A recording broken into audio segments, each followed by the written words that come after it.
I never imagined the girl my son married would one day raise her hand to me. I tried, oh, how I tried, to welcome Melissa into our family with warmth.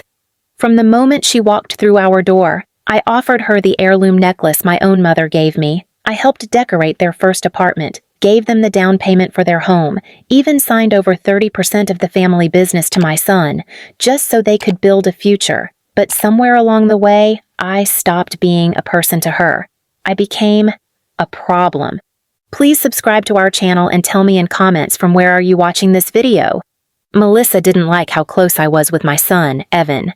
She said I interfered whenever I visited the house I helped them buy. She rolled her eyes when I spoke, called me old-fashioned when I asked her to stop speaking harshly to the house staff, and once she whispered to Evan that I was just waiting to die so she could grab my jewelry. I pretended not to hear. Then came Evan's birthday party. The whole family was there. Neighbors, friends, even distant cousins.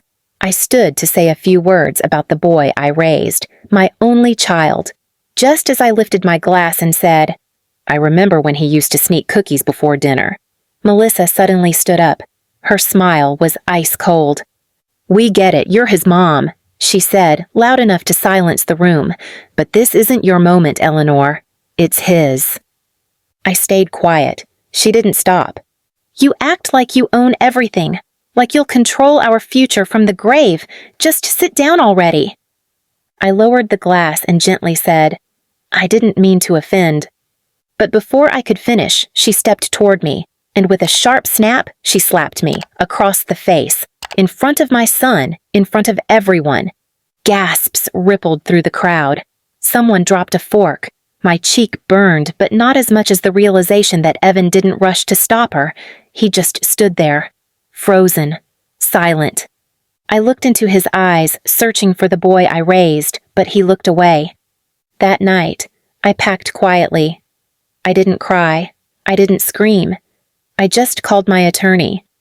And the next morning, while the family was still gathering for brunch, I returned, not with anger, but with purpose. "Melissa," I said, handing her a plain manila envelope. "This is my new will. Just wanted you to have the first look." Inside was a document that changed everything.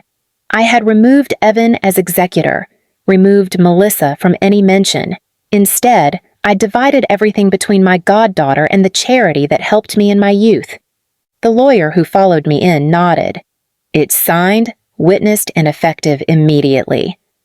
Melissa's face turned white. Evan finally stepped forward, but I was already gone, and I didn't look back.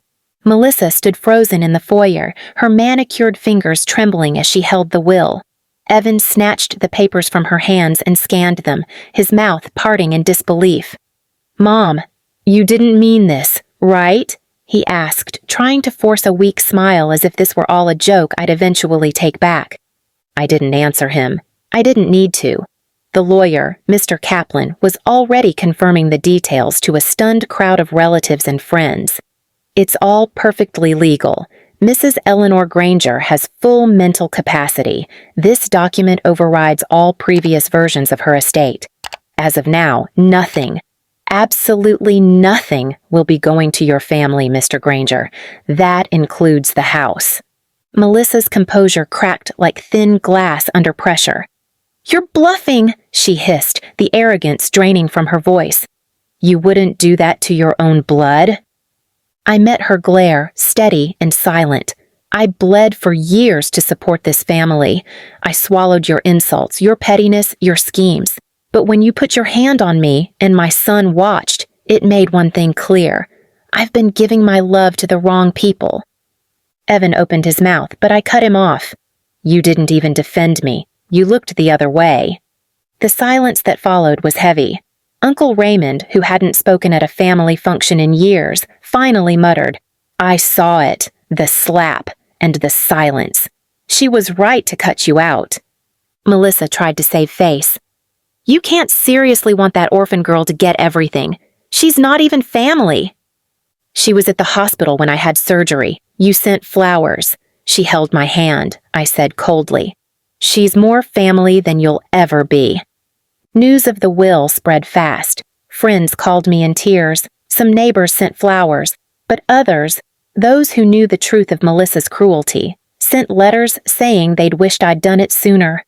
The betrayal had been quiet for years, hidden under fake smiles and polished silverware. Now it was exposed. 3 days later, Evan showed up alone. He looked like he hadn't slept. "Mom, please," he said at my doorstep. "She's sorry, I'm sorry. We weren't thinking. We were overwhelmed. Melissa, she's pregnant." The pain in his eyes almost got me. Almost.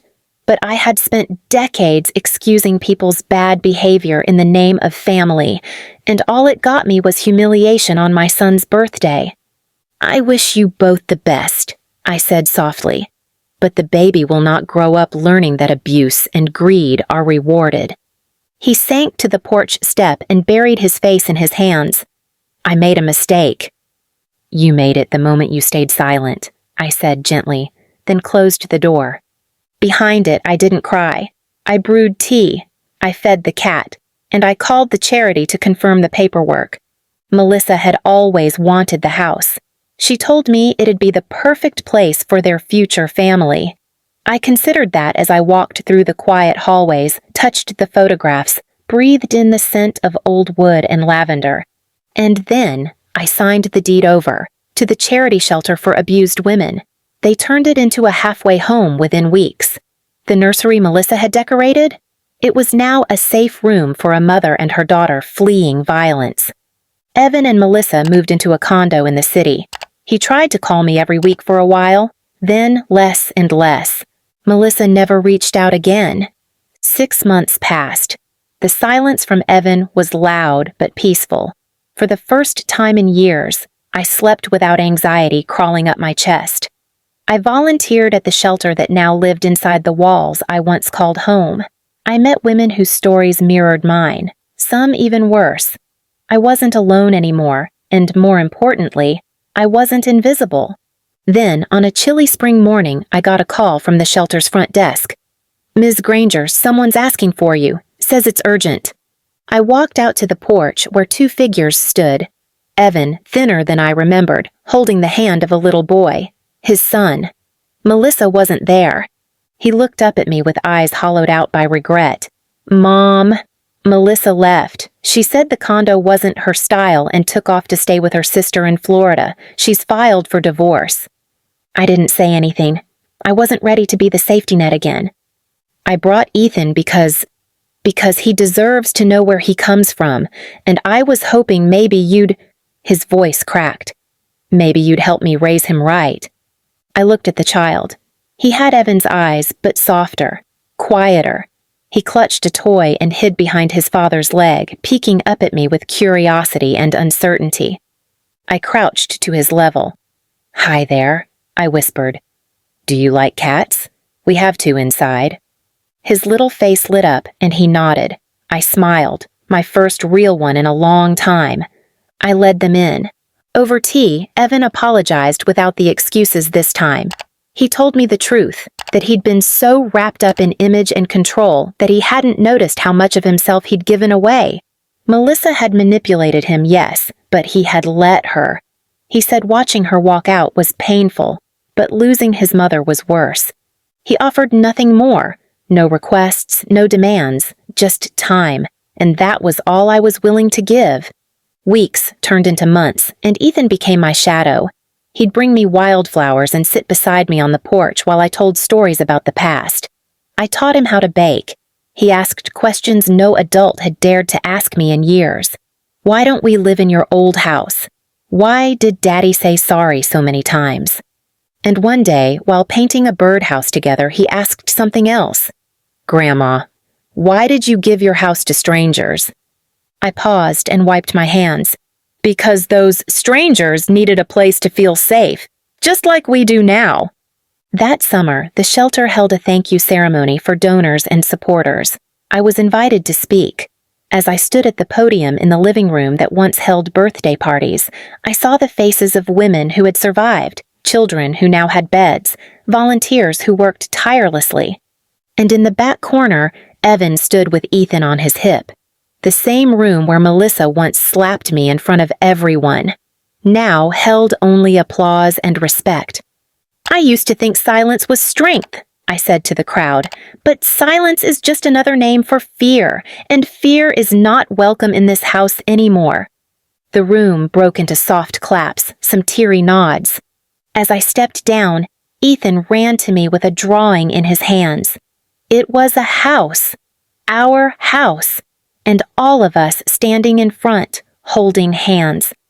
For the first time in years, my eyes welled up, not with grief, but peace. I had lost a daughter-in-law, yes, but I had gained something better. A voice, a purpose, and a little boy who called me home.